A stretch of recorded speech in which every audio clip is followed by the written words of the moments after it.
The armed forces of the Russian Federation continue the special military operation. In the Kupiansk direction, army aviation strikes and artillery fire of the Zapad group of forces inflicted a fire damage on enemy manpower and military equipment in the areas of Dvorechnoye, Simkovka, Kislovka in Kharkov region, and Novoselovskoye and Stelmakhovka in Lugansk People's Republic. The enemy has lost up to 65 Ukrainian troops, 2 motor vehicles, 1 Polish-made Krupp self-propelled howitzer, 1 Akatsia self-propelled howitzer, as well as 2 D-30 howitzers. In the Krasny Liman direction, Russian aviation, artillery and heavy flamethrower systems of the center group of forces hit units of the armed forces of Ukraine close to Nevskoye in Lugansk People's Republic, Yampolovka and Grigorovka in Donetsk People's Republic.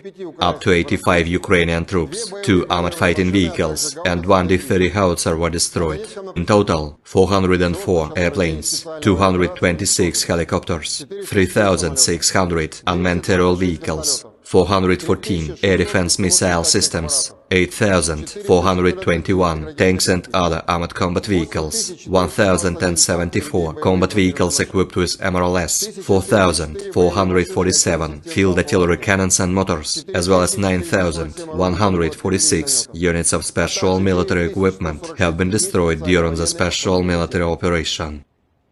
The other side, Ukraine Defense Ministry in a statement said Russia lost 610 servicemen in a single day, including 6 armored fighting vehicles as well as 7 artillery units and 3 special equipment. In total, Kremlin lost 171,160 servicemen during the conflict, including 3,595 tanks, 6,953 armored fighting vehicles as well as 305 jet fighters and 291 helicopters. Russia and Ukraine conflict lasts for 397 days. There is still no peace talk agreement between two sides. Ukrainian side also shows footage of the 66th Separate Mechanized Brigade of the Ground Forces of the Armed Forces of Ukraine destroys the enemy. Russia's servicemen are under fire attack.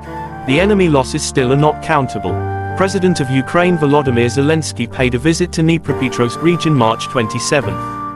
I visited the Nikopol district, which is constantly under enemy fire. I discussed the consequences of the terrorist attacks on Nikopol, Marhanets and other settlements in the region, Zelensky said.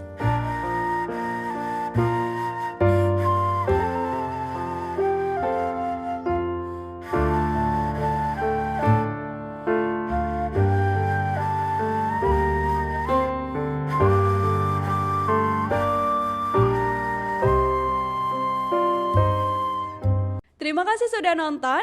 Jangan lupa like, subscribe, dan share ya.